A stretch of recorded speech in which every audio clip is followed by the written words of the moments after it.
if we're not able to get to your questions, we really strongly invite you to contact us afterwards. We're very excited about what we're talking about and what we're going to be presenting, and we're very happy to interact further. So this is the agenda of our presentation. We're going to have by Dr. Muktananda, who's an AI expert, is going to give an intro to mental health. Followed by that, I'm going to be giving a talk on studies that have been done on a mind-body approach to mental health. This is connected to and run through Nityananda Hindu University, and I think it's really groundbreaking, and I'm super excited to talk about it. Then Muktananda is going to give an unclutching meditation, which is, this presentation is going to be part lecture and part experiential as well. So you should come out of here both informed and very blissfully relaxed. That will be our goal. If we achieve that, we've met our goals. Then Dr. Aranke, who's a practicing neurologist, who's connected with Nichandeshwara Paramashiva Hindu Temple in Houston, and Dr. Sandeep Pandov, who's a hospitalist connected with Johns Hopkins, Howard County, and Dr. Nirmala Shivaji, who's a practicing exercise with Dr. Muktananda. And then he's going to give a lecture called Sustainable Mental Health and AI, talking about how artificial intelligence can support sustainable mental health systems. That'll be followed by Dr. Prema Kochandaraman, who's a urogynecologist at the Women's Health Excellence Center. She's going to talk about women's mental health issues. Then Dr. Patel, who's a psychiatrist who's representing KAILASA Los Angeles and also practicing in the community, is going to talk about mental health and children's issues. And then finally, I'll give a conclusion and a call to action. And for everyone who is able to stay, we're going to have a kriya, which is a technique for stress reduction. We feel strongly that the work that we have and what we're bringing forth can help the UN achieve its goals and really bring a lot of positive mental health and well-being globally. So we think it's very perfectly aligned with this summit, and we're extremely grateful to the UN General Assembly for organizing this and for having us here. Just a couple estimates, 2.5 to 5 trillion US dollars annual cost of mental health. That's looking at direct costs of clinical care and hospitalization, as well as indirect costs of lost field. Really appreciate it. And thank you for inviting us to participate in this session. We wanted to give a sense of what we mean by mental health. This definition of mental health is taken straight from the UN mental health webpage. Essentially, mental health is a state of well-being where we are able to cope with life's daily challenges, have great relationships on a daily, regular basis, learn to work well. You know that COVID only made this problem much worse, and today's estimates are probably a quarter to a third higher than what we saw in 2019. WHO predicts that half of everyone in the world at some point before they reach the age of 75 will experience mental health issues, and that is a huge number, right? That goes into the billions. And social is, can we manage jobs and relationships? Can we manage the environment around us?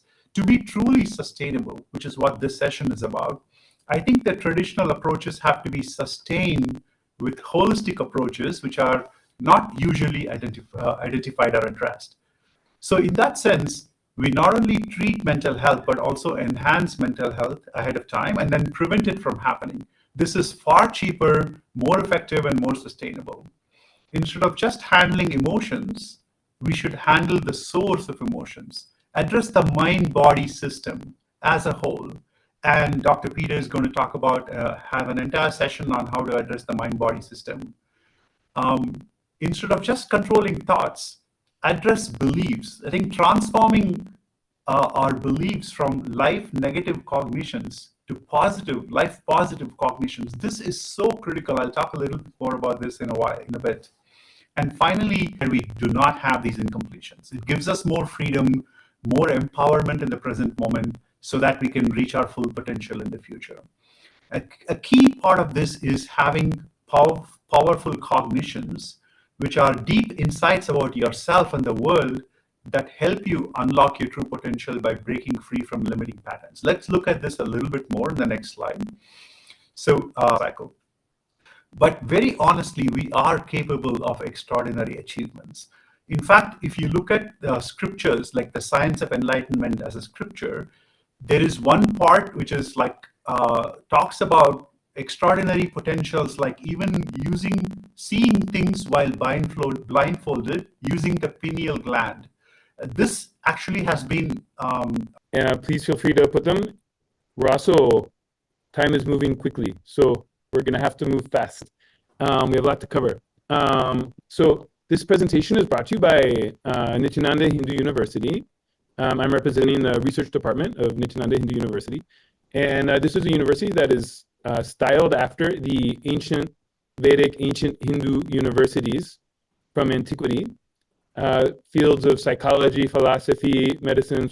And from that space, he has reestablished the United States of KAILASA, which is a Hindu civilizational nation in service to Hinduism.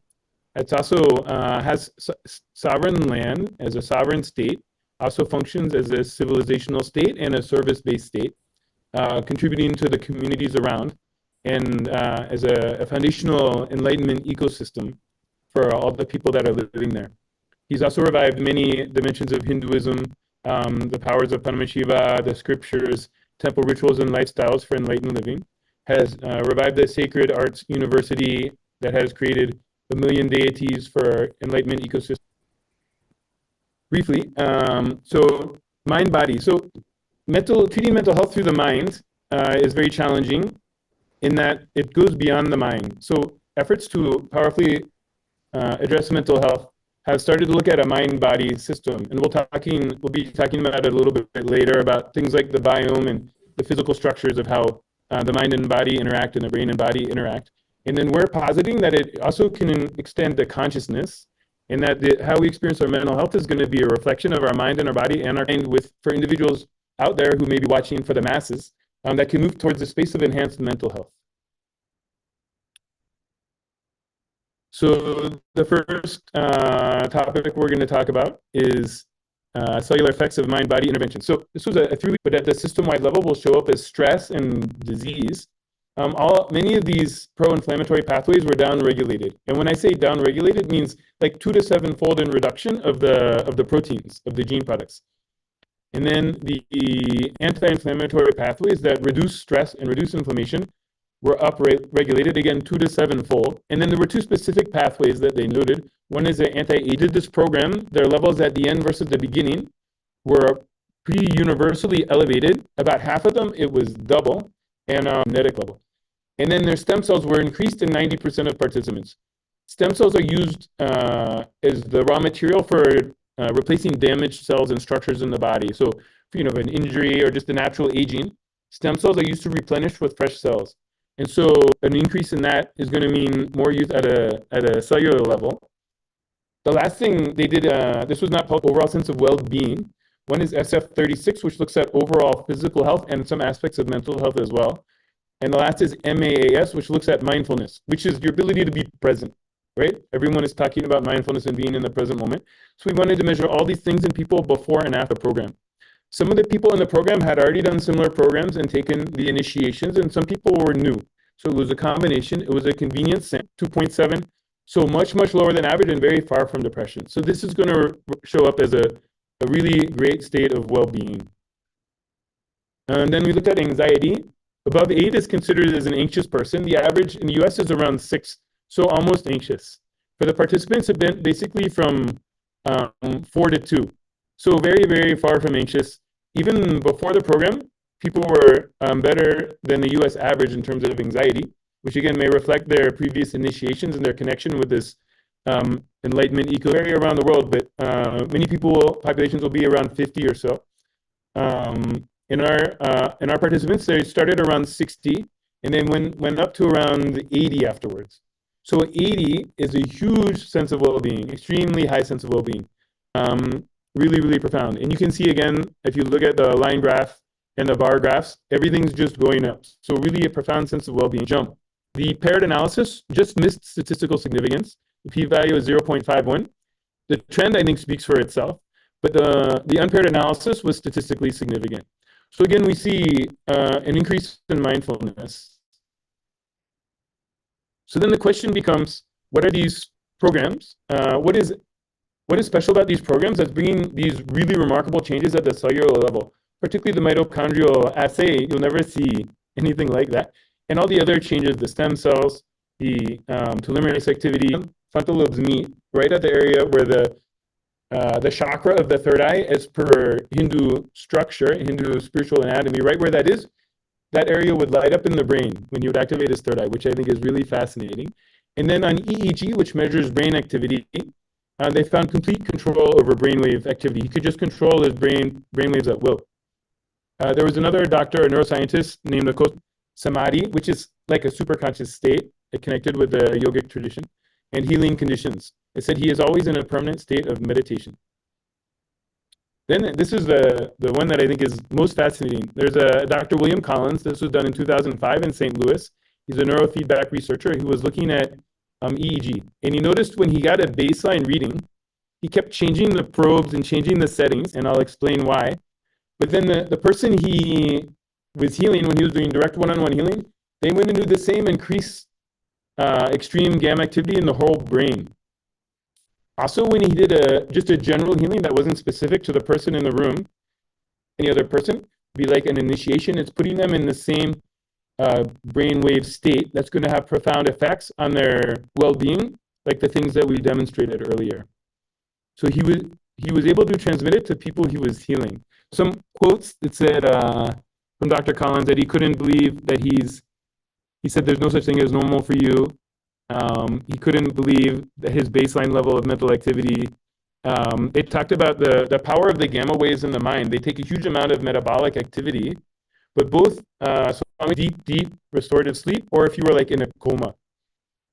Theta waves, these are 4 to 8 hertz. These will correlate if you're in REM sleep, if you're daydreaming, if you're in a deep meditation but not sleeping, or very drowsy. This is what you'll have. Beta waves would be, we'll go to alpha waves here. Alpha waves are the next state. They go from 8 to 12 hertz. The light bulb goes off. There'll be a little flash of gamma activity, but just for a second, and only when that insight strikes, which you can't bank on, right? It's like when the muse speaks to the artist, like that. It's also connected with enhanced creativity. Interestingly, in populations and individuals who have very little baseline gamma activity, they're much more likely to develop Alzheimer's dementia. In individuals who have a higher baseline, like very low levels, I'm talking that you need a QEEG to detect, they're not going to have dementia, Alzheimer's dementia. And even in animal models, they've showed if they can induce gamma waves, the toxin tangles that you see at the cellular. So what we've seen that's unique and different, and that I've not seen described anywhere else, is our Swamiji can himself go into gamma at will, and he can transmit it to others at will, both through healing and through initiation. That itself is remarkable, and it speaks to the power of the programs and how the mental health of whole communities can be uplifted that way. What is even more exciting to me, and I've been personally had the opportunity to do EEGs. Some of his very high-level disciples are developing this capacity, which means this level, which we're positing as a space of super consciousness. So I see this as progression in their capacity to reflect this state of consciousness in their spiritual growth. And so they would do this by connecting with Swamiji, connecting to a state of oneness, doing things like blindfold reading and materializing. These are yogic science. Basically, you'll develop good mental health on the road to enlightenment, is how the yogic science works. Lifestyle, sattvic diet, and fasting. Later, another presentation is going to talk about these things. Detoxing with herbs. Puja is a ritualistic connection to higher consciousness. Yoga pada, yoga and pranayamas and meditations and kriyas will be doing all of these. To have fewer and fewer thoughts, that's fewer thoughts per second. And he showed quite a few brain scans, which actually denote that kind of a state, right? So there is a meditation which engage or continue, create, maintain, fight, destroy. In few seconds, you will see you are not thinking.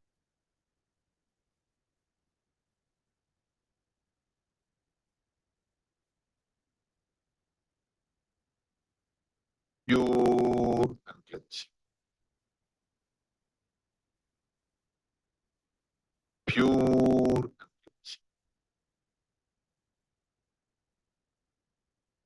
Sit straight.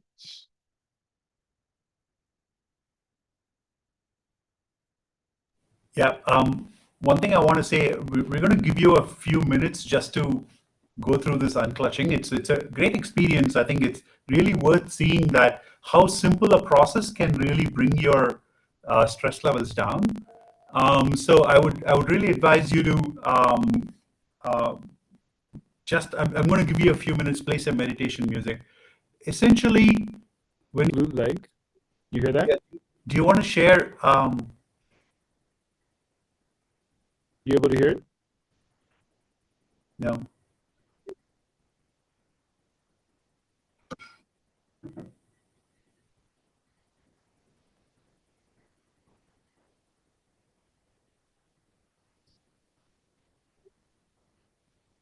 So are you?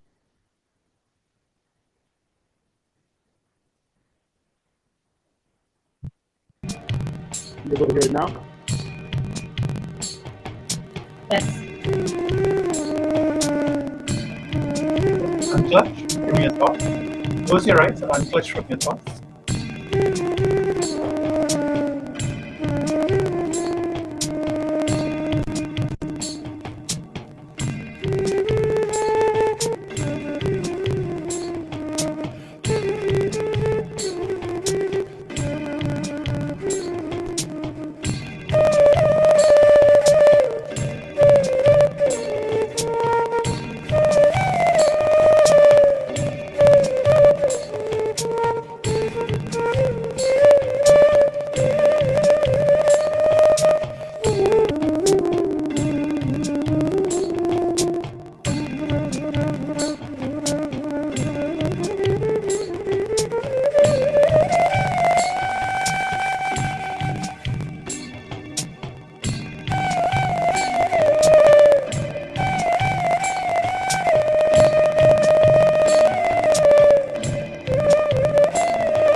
But understand that even those are thoughts.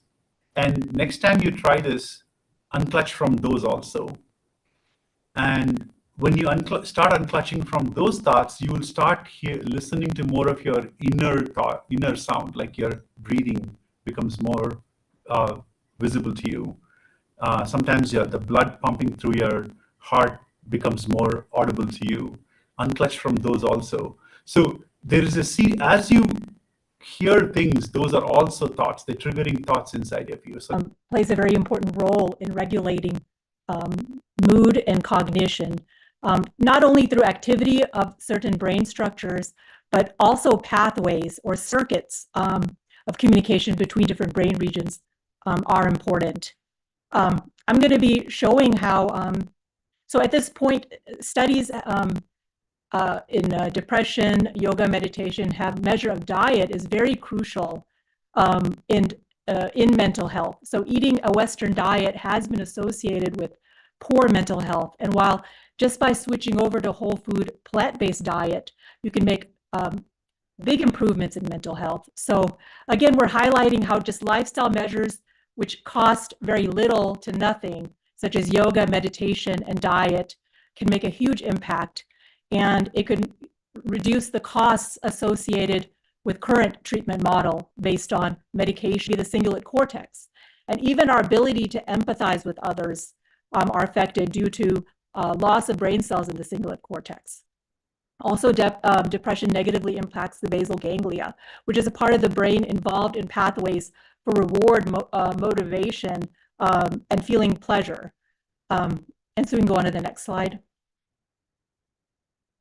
So not only initially, we thought that brain cells, we have a limited number of brain cells or neurons, and once they're gone, they're gone. But it turns out certain practices, especially yoga and meditation, can actually lead to neurogenesis. We're actually generating new brain cells, and this can happen throughout the lifespan. So this in itself is like very groundbreaking information, and it turns out in practitioners of yoga. Areas like the insula, superior temporal gyrus, occipital gyrus, and cerebral emotional awareness, processing of language and speech, as well as empathy. So being able to empathize with others and relate to others, interact with others. All of these areas are very important for that, and these are enhanced with increased amount of different areas of brain that are activated at one, during certain tasks. And basically, functional MRI studies have shown that there's increased activation in practitioners of meditation in regions of the brain involved in attention and controlling the autonomic nervous system, such as the dorsolateral prefrontal cortex, parietal cortex, hippocampus, temporal lobe. They're thicker in various brain regions listed there. These are regions that are important for emotions, decision-making, learning, memory, and also the ability to monitor ourself, to know what's happening within us and our environment, and as well as having self-awareness about fear and anxiety.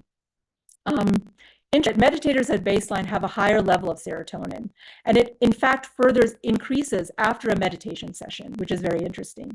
They also tend to have a lower level of norepinephrine. This is a brain chemical associated with anxiety. And they've been shown to have increased amounts of dopamine as well.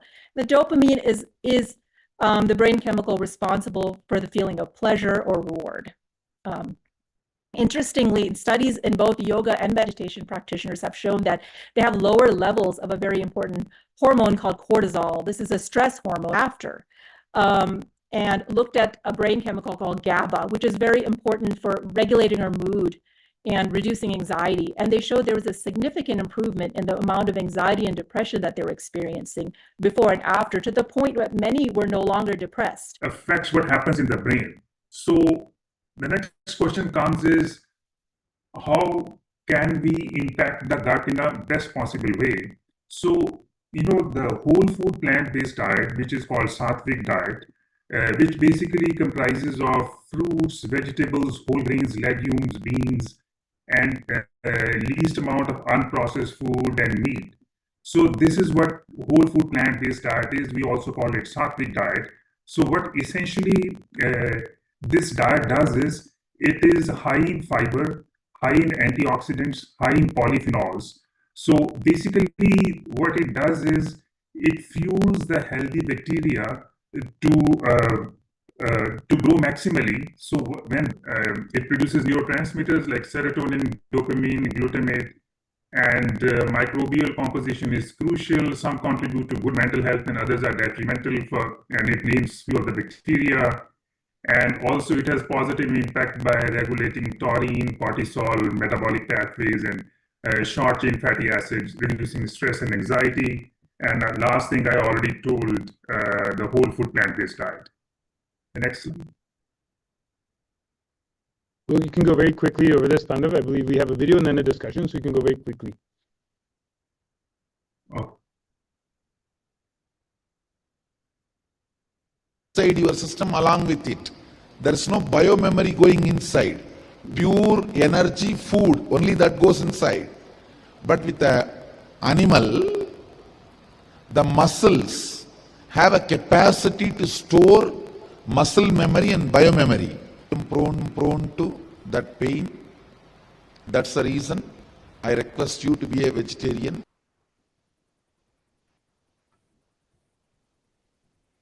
Okay, now we'll have a very quick summary and very, very, very brief discussion about some of these lifestyle choices that support reviving and promoting.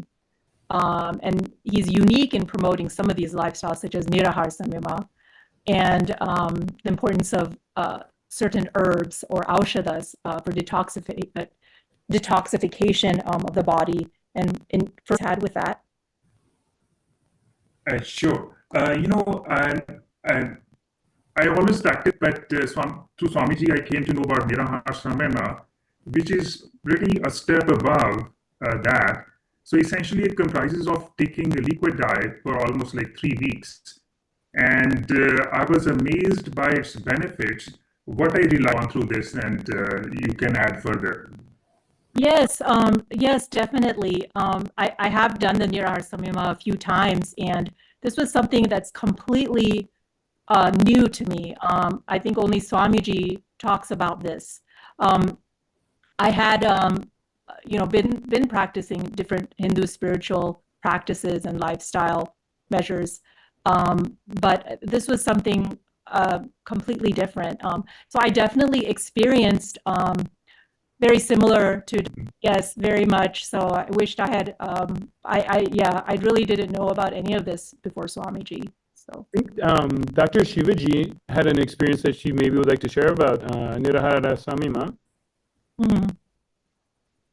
Dr. Shivaji, did you have an experience you wanted to share?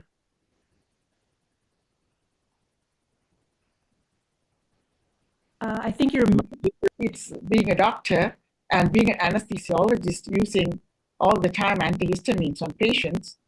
And are we going to talk about Aushadha?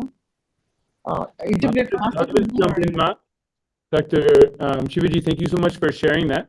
I know there's so much more to talk about. We're going to talk about Aushadhas, Harataki, a very powerful detox herb that Swamiji has recommended for us.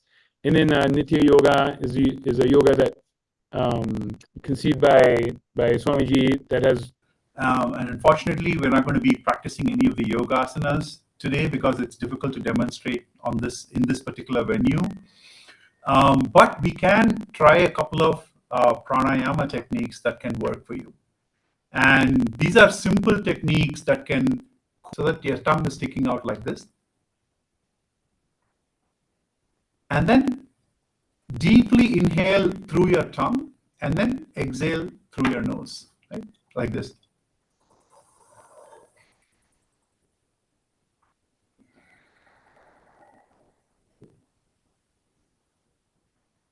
So inhale through your tongue and then exhale through your nose. You will see that this instantly, you will feel that the feeling. How many of you feel that deep cooling happening in your chest? You actually feel it there, right there. It's such an instantaneous, it works instantaneously. And you also see your mind is calmed down. To the right nostril. And after you breathe out through your right nostril completely, typically you take like almost twice long to breathe out, then breathe in. So count breathing in. If you count breathing in 5 times, breathe out till the count of 10. For example, 1, 2, 3, 4, 5. Anxiety-inducing thoughts, and Swamiji has given this reference. And this reference, you can go search for it online. It's a humming meditation. Essentially, what you do is you hum. Typically, you have to close your eyes, nose, and mouth, and then just hum. So, and you will start feeling in the center of your forehead. You will start feeling a constant buzz. And that buzz will start clearing out all the thoughts in your mind, right? It's a very beautiful technique that just flushes negative thoughts and anxiety from your head and just fills it with the hum that is pure thought, nothing else, right? Let's try doing this for a few times.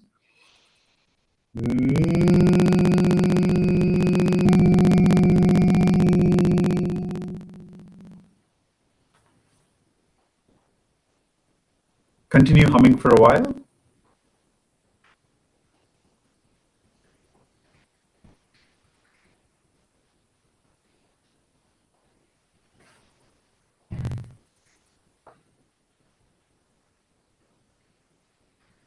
Done together, they actually have very powerful medicinal, sorry, I won't say medicinal, it's a very powerful effect in cooling the body, right? So we're going to talk about kriyas at the end of this whole session. Wait till then to hear a little bit more, but search online for Nityananda kriyas and you will find them. Okay. With this, let's move on to the next section. Such resources. At least one thing that everyone needs, like people need a spiritual solution for mental health. And if you think about it, an everyday companion, which is easily available at their fingertips to handle emotions on a daily basis, but maybe even answer bigger spiritual questions, right? And one thing that everybody or most people have at their fingertips are low-cost phones nowadays. Address a few challenges like address privacy, make trust and safety front and center. These are challenges that we are working through today. But if we overcome these challenges, using AI at scale for helping people with mental health is a very powerful solution. With that, I want to say a little bit about Nityananda.ai. This is actually a solution that, to his teachings and the science of happiness and the science of enlightenment as taught by Hinduism. And it can answer questions from that perspective. So with that, let me show you a screenshot. I didn't have time to go through extensive demo because it can take time. But here I'm going to show you a demo. This is like a video that I captured on my real demo. I captured a video. For example, I'm asking the question, whenever I even stay at work a little bit late, I notice that I'm very anxious about crisis from separation between these two responsibilities and understanding that these two are both parts of you. And if you understand it from that wholeness perspective, you can actually handle the situation in a much better way. So it's a very powerful message that it helps you understand that you are a whole and you can't divide yourself.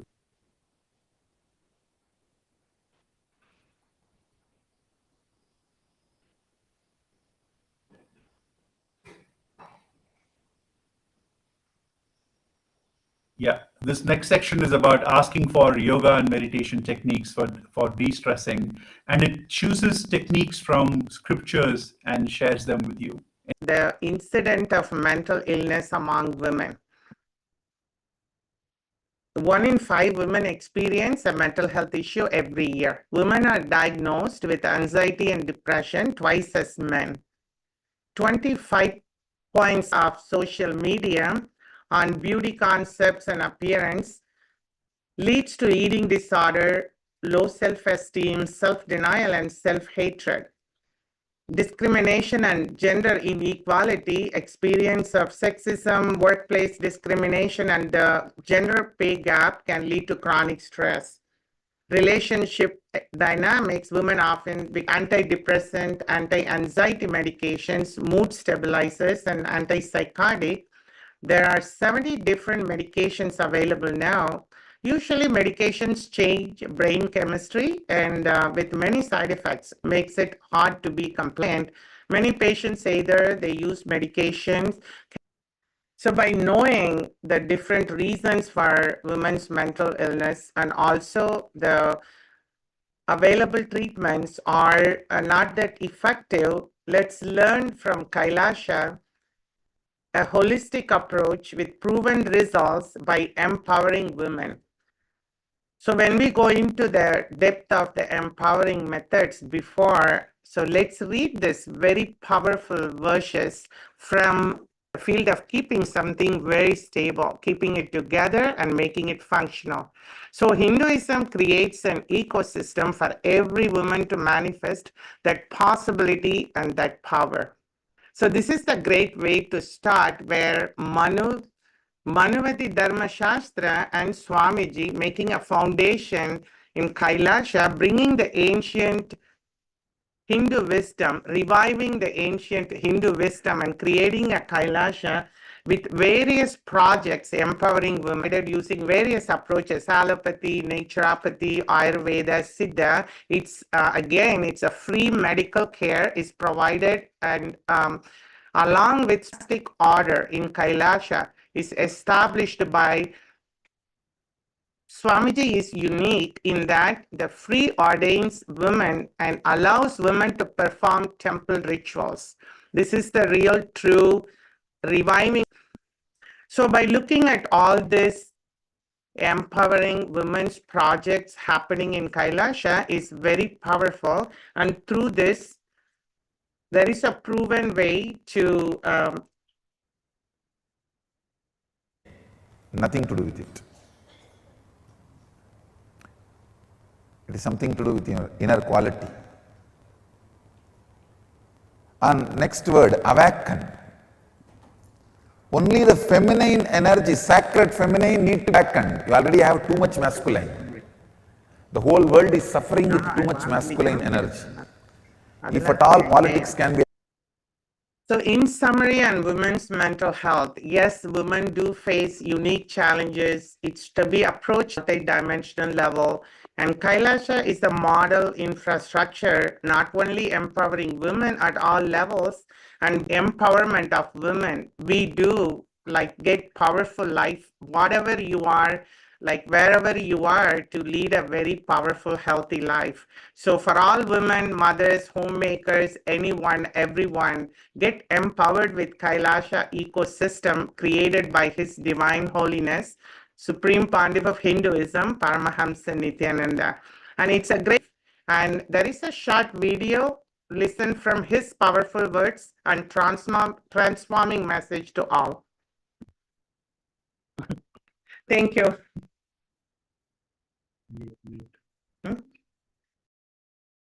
Listen to yourself and start penning down precisely what all resistance, anger, fear, guilt, powerlessness, what all is getting blurted out, vomited by your immature mind. Listen, pen down.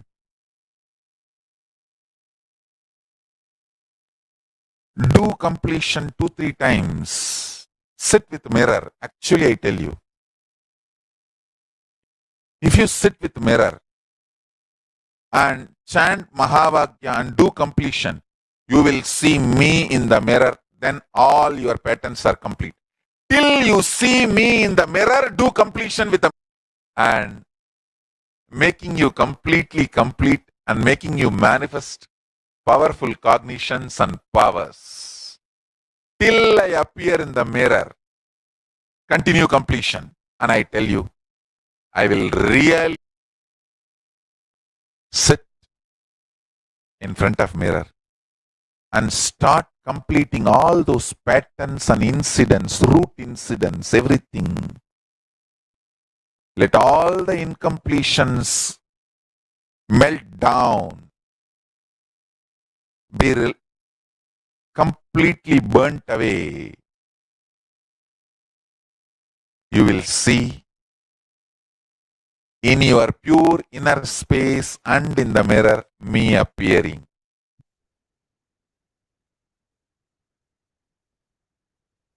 Now we invite Dr. Patel to come talk about children and mental health issues.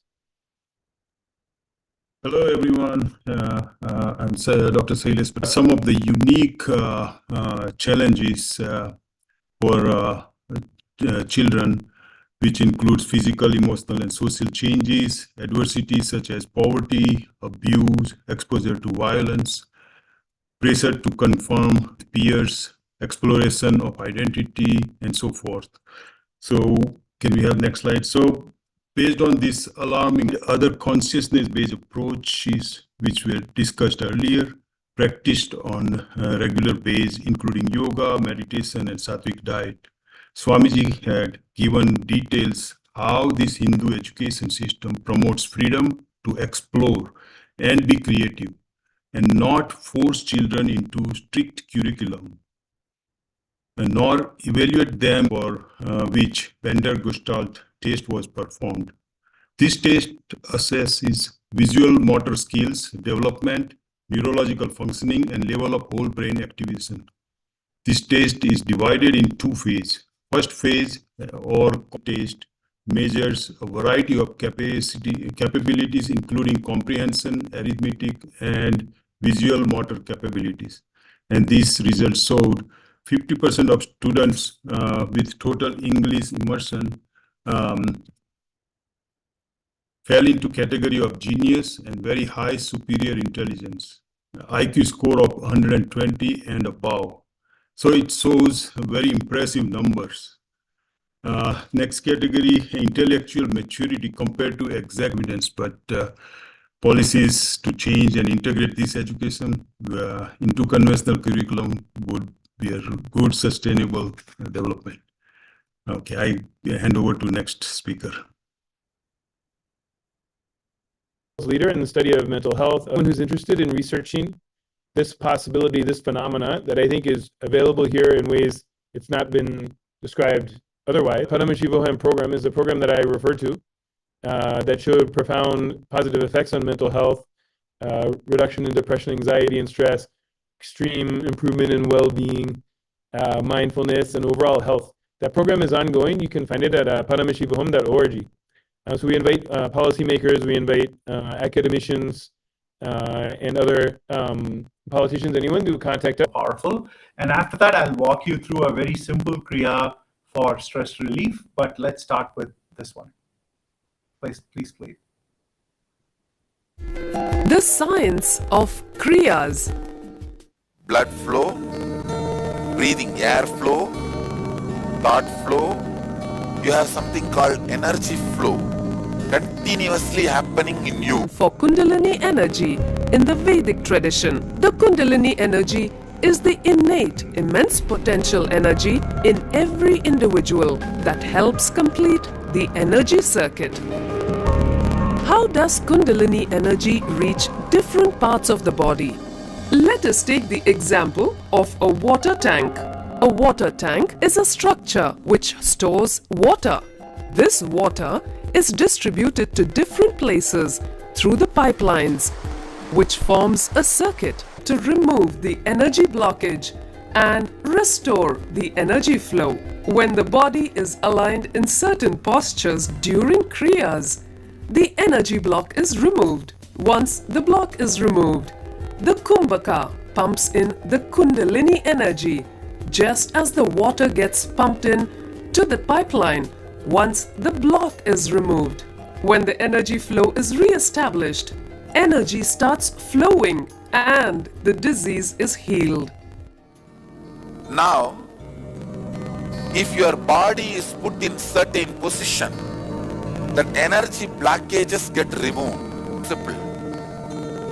On which kriya works.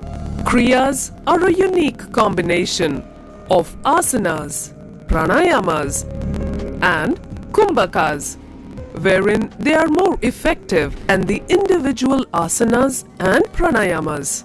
Even for few seconds, if the energy imbalance, and which results in healing diseases. Kriyas help to heal the body, experience extraordinary powers, and to have spiritual experience in the body. And discoveries of modern day gymming and weightlifting. So all these 7 put together, I work on your body and mind, creating yogic body and Vedic mind. Power, stamina. 3 steps. It actually builds on top of what we did before, right? Earlier we learned how to do Nadi Shodhana, which is breathe in through one nostril, breathe out through the other nostril, breathe in through that nostril and breathe out. So that's one thing we learned. We're going to do that first. Then the second step is you sit in a special posture. Do we have the picture of that posture? There is a posture, I shared a picture yesterday. The humming is something I already shared with you before. And so the third step is lie down, and in the bliss of the hum, the humming creates in close to your chest, and then do intense humming. That's for 7 minutes. And then finally, we leave you with the lying down and unclutching. And typically this combination of these 3, doing this before you go to sleep, is very, very...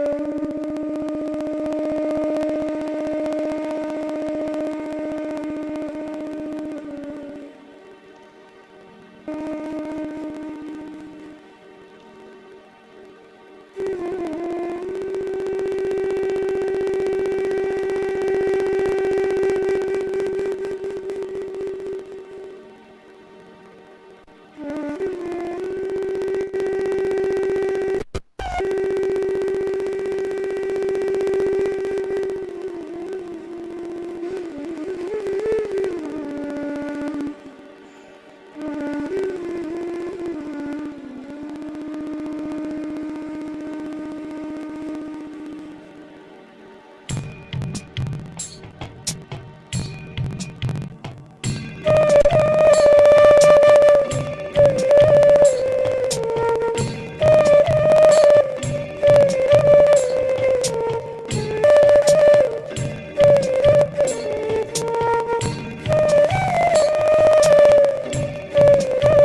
can play the music too, Peter.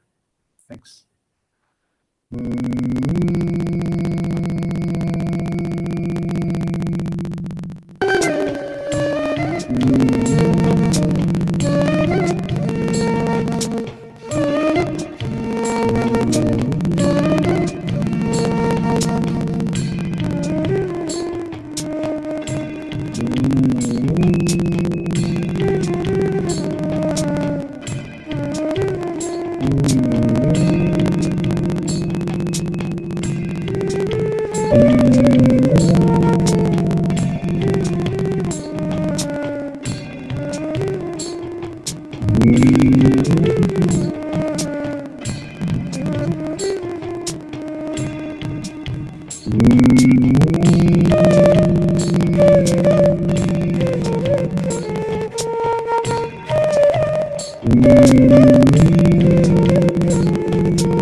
You will start focusing more on the music and the sound outside of you. Unclutch from that also.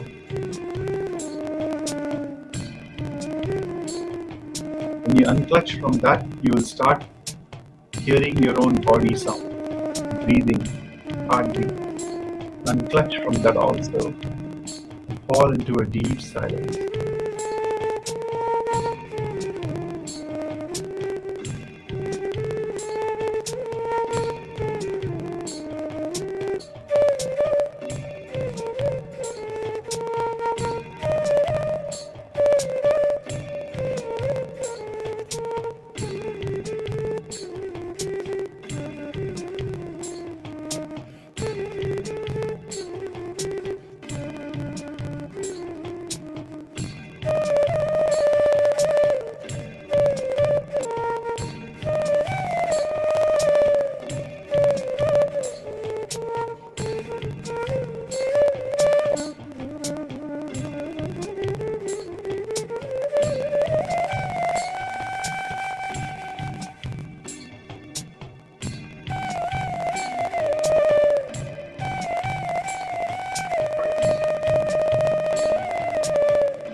surface level. I mean, there is a lot of depth to the meditation, mind, body, consciousness studies.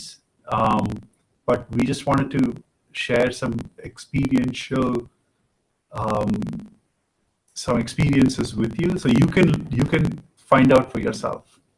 So I hope you can practice this meditation before going to sleep every day. United Nations going forward. Thank you so much, everyone, for coming, and have a beautiful rest of your evening. Thank you so much.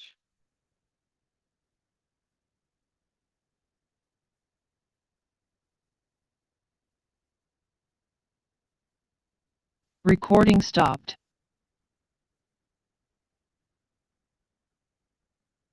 Thank you.